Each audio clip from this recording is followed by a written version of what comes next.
saya minta izin Bapak untuk kegiatan fasilitator guru penggerak itu harus masuk ke salah satu kelas untuk melakukan observasi pembelajaran. Nah, kebetulan sudah komunikasi sama Ibu Rani. Ibu Rani bersedia untuk diobservasi di hari Senin. Hari Senin tanggal 27 Juli besok. Itu dalam proses penyelesaian tugas sebagai ini coaching supervisi akademik namanya. Iya, baik saya yang mengobservasi, Ibu Rani yang pengajarnya. Itu mungkin intinya. Baik, terima kasih. Iya, Pak. Jadi saya luar biasa karena jelas membantu, sangat membantu tugas saya. Alhamdulillah. Dan misalnya saya minta bantuan juga, masukannya juga untuk hal-hal yang nanti kita observasi. Ini laporannya mungkin bisa apa yang mungkin laporannya untuk begini kasih observasi. Iya, Supaya itu jadi bahan evaluasi kita di sekolah ini seperti apa sih kondisi real di sekolah ini, aktivitas iya. yang ada.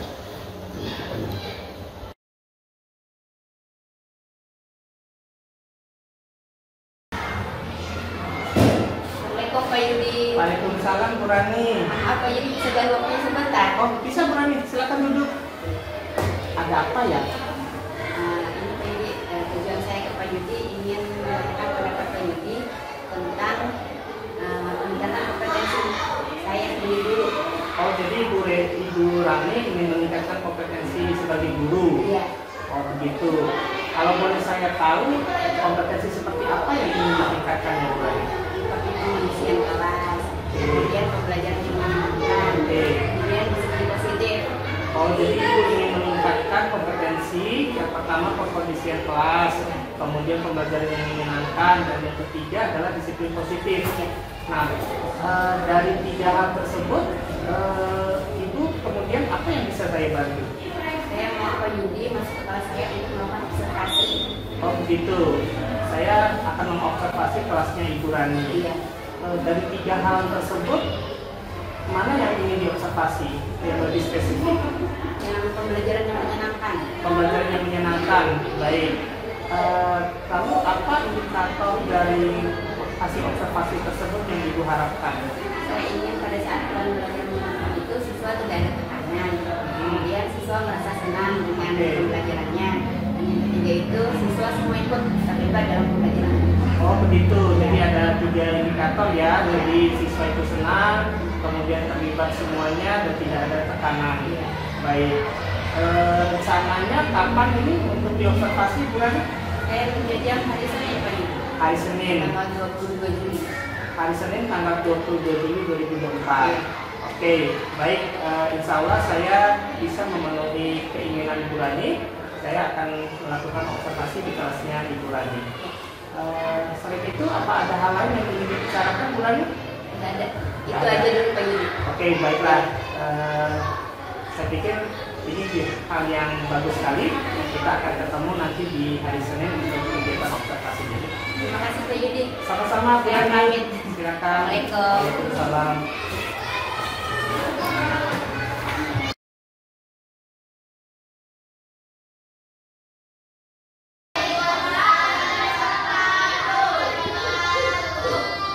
Oke, sebelum kita mulai pelajaran, kita berdoa. Silakan ketua kelas pimpin doanya.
Ya, sila pertama lambangnya. Oke, sila kedua. Ya, sila ketiga. Oke, sila keempat. Oke, sila kelima. Oke, tepuk tangan untuk Iko. Nah, sekarang ingat ya, di dalam Pancasila itu ada simbol-simbol yang menandakannya. Iya, berbeda-beda tapi tetap satu. Beda agama, beda suku, ras, golongan. Nanti di bab 4 kita lebih lanjut lagi bahas tentang perbedaan itu. Nah, sekarang kita bahas masuk pembahasan kita tentang latar sejarah kelahiran Pancasila. Nah, sejak awal kemerdekaan Pancasila merupakan dasar negara Indonesia. Kemudian Pancasila ini digali dari kehidupan bangsa Indonesia sejak dahulu. Pancasila tumbuh dan berkembang dalam kehidupan masyarakat Indonesia sejak zaman nenek moyang. Jadi Pancasila itu ada kita Pancasila sebagai apa di negara kita? Kan sering nih Pancasila. Kira-kira Pancasila ini sebagai apa sih di negara kita? Ada yang masih ingat nggak waktu pelajaran waktu SD-nya kelas 6 atau kelas 5 udah dibahas biasanya ini. Pancasila itu sebagai apa sih di negara kita?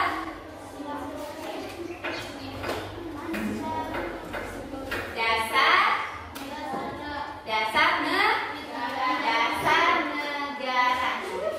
Pancasila itu sebagai dasar negara. Misalnya kita bangun rumah nih. Kenapa Pancasila itu sebagai dasar negara? Kalau kita bangun rumah kita butuh dasar apa enggak? Butuh kan? Nah, ini dasarnya. Kita bangun dulu dasar, baru kita taruh tiang nih. Tanpa ada dasar ini, maka rumah akan roboh, nggak kuat rumahnya. Makanya kita butuh Pancasila ini sebagai dasar negara kita. Jadi negara kita ini dalam bermasyarakatnya itu mengacu kepada Pancasila dari sila ke-1 sampai sila ke-5. Ada yang paham sampai sini? Ada yang ditanyakan? Nah, Pancasila ini kira-kira langsung jadi atau gimana? Pancasila ini dibuat atau diapakan? Iya, dibuat. Nah, Pancasila ini digali dari kehidupan kita dari zaman nenek moyang sampai sekarang. Jadi Pancasila ini nggak langsung jadi. Oke, Pancasila sebagai dasar negara tidak bisa kayak gitu ya. Jadi ada proses-proses bagaimana Pancasila itu menjadi dasar negara kita. Nah, kemudian ini adalah sejarah kelahiran Pancasila itu. Nah, yang pertama itu ada masa sejarah awal, dan yang kemudian ada masa kerajaan Nusantara. Kemudian yang ketiga masa penjajahan, dan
kira-kira?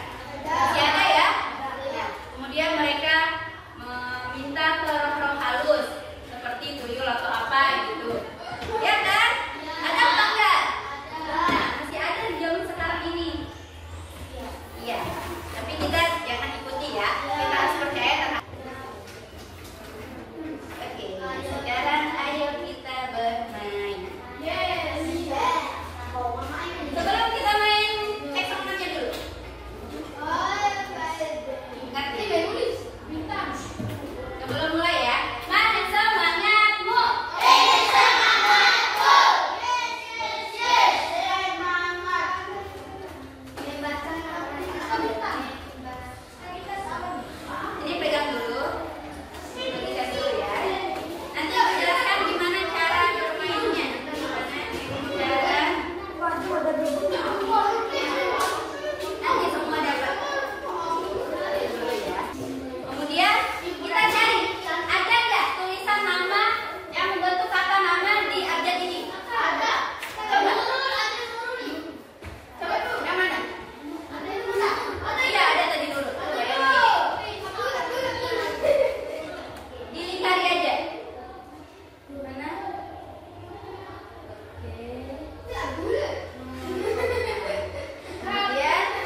biar nanti kalian bisa sini, depannya ke sini, hadapannya di depan sini. Satu orang sini.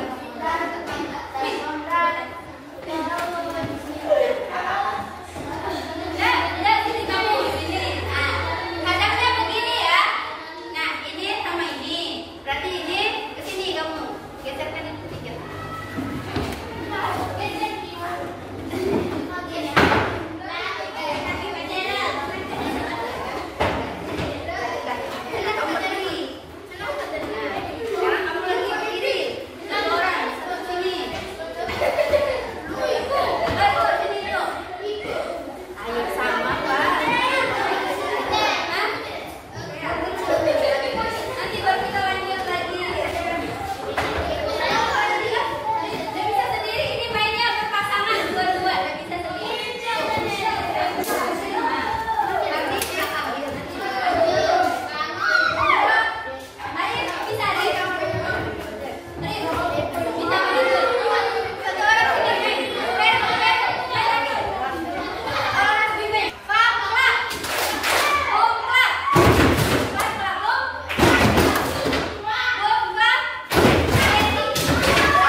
Assalamualaikum Bu Rani.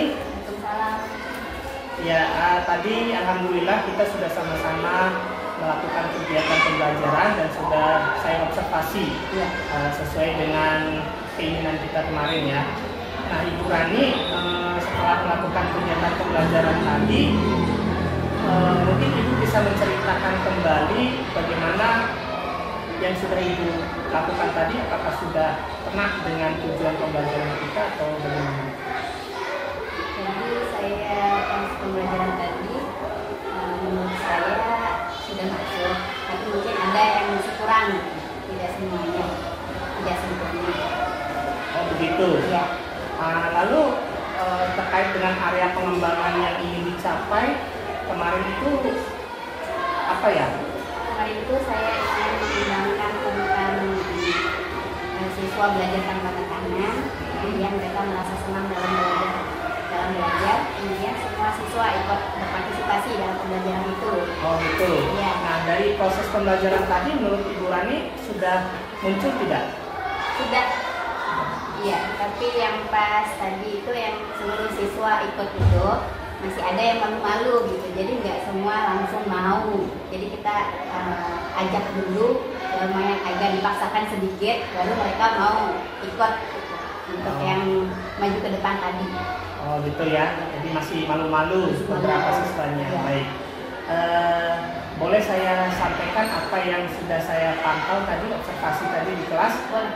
Ya, jadi ada 3 ya yang rencana kita kemarin, yaitu dari proses pembelajaran yang menyenangkan itu indikatornya diantaranya adalah semua siswa berpartisipasi, kemudian siswa merasa senang, lalu yang terakhir adalah siswa tidak merasa tertekan dalam mengikuti proses pembelajaran. Kalau menurut catatan pengamatan yang sudah saya lakukan tadi, saya setuju dengan pendapat Ibu Rani bahwa tadi prosesnya sudah banyak menciptakan fun learning, yaitu pembelajaran yang menyenangkan. Ada games mencari kata, kemudian ada yel-yel untuk penyemangat, ada ice breaking dan sebagainya. Kemudian ketika siswa juga ikut menjawab dengan pertanyaan yang diberikan oleh Bu Rani, mereka juga menjawab dengan senang dan bahagia tanpa tertekan. Kemudian selain itu Bu Rani bahwa siswa juga dari awal sepertinya terlihat suasana riang ya, karena langsung diberikan tadi yel-yel semangat gitu. Nah itu yang sudah saya pantau dari hasil observasinya, dan ini menjadi catatan yang sangat bagus untuk kedepannya. Menurut Bu Rani, apakah yang saya temukan tadi sudah sesuai atau bagaimana? Iya, sudah sesuai. Oh, sudah sesuai. Iya, saya juga merasa seperti itu. Oh begitu. Iya. Baik Bu Rani. Nah ini kan yang salah satu aspek yang ingin dikembangkan itu sudah tercapai di Bu Rani. Iya. Kira-kira menurut Ibu Rani rencana tindak lanjut, mungkin ada hal-hal yang ingin dilakukan lagi oleh Ibu Rani ke depannya? Ada. Misalnya apa? Misalnya kan tadi kan siswanya masih malu-malu. Saya nanti ingin ke depan itu siswa langsung menunjuk diri sendiri gitu, tanpa malu-malu lagi. Oh begitu. Iya. Oke. Jadi meskipun tadi sudah hampir bagus ya, tapi menurut Bu Rani masih ada beberapa yang masih malu-malu, dan itu yang ingin dikembangkan oleh Ibu Rani. Kira-kira ada strategi seperti apa nanti? Strateginya masih dengan strategi permainan. Jadi kita ngajak siswa untuk bermain games, dan tapi di situ tetap ada dimasukkan materi-materinya. Jadi mereka tetap fokus terhadap materinya, kemudian mereka tetap senang dengan games yang ada. Oh gitu. Iya. Ya, jadi strategi yang sama namun dengan pendekatan yang berbeda. Oke. Nah, kemudian dari rencana tindak lanjut tersebut, kira-kira nih kapan akan dilaksanakan oleh Bu Rani? Minggu depan lagi. Oh, minggu depan langsung ya. Baik. Nah, terus indikatornya apa nanti kalau untuk mengukur bahwa ini sudah berhasil? Karena sama sih ya. Sama. Iya. Hanya mungkin nanti ada yang kita lakukan lagi dari 3 kriteria tadi, mungkin ada 4 atau 5 lagi yang ingin kita tambahkan dari indikatornya. Di antaranya mungkin kalau dikaitkan dengan yang siswa masih merasa malu tadi, Siswa aktif sendiri. oh siswa aktif sendiri, itu yang indikator yang akan ditambahkan untuk menilai keberhasilan ini nanti. Baik, kemudian apakah Ibu Rani membutuhkan orang lain dalam proses meningkatkan kemampuan ini nanti? Iya, jelas. Jelas ya? Iya. Kira-kira siapa ya? Bisa mungkin Pak Yudi, dan mungkin bisa nanti kita bantu dengan guru yang lain juga. Dari guru-guru yang lain juga. Oke, baik. Saya pikir itu ya Bu Rani yang perlu kita diskusikan. Apa ada hal lain yang ingin Ibu sampaikan ke saya? Dan masih sampai di situ. Oke, baik. Untuk saat ini ini. Oh begitu, baiklah. Oke Bu Rani, sekali lagi kita sudah menyelesaikan satu momen yang sangat baik sekali, di mana peningkatan kompetensinya sudah muncul gitu ya. Oke, terima kasih sekali sama-sama Bu Rani ya. Terima kasih juga Pak Yudi Ya. melakukan observasi di kelas saya. Baik, oke, tutup ya. Assalamualaikum warahmatullahi wabarakatuh.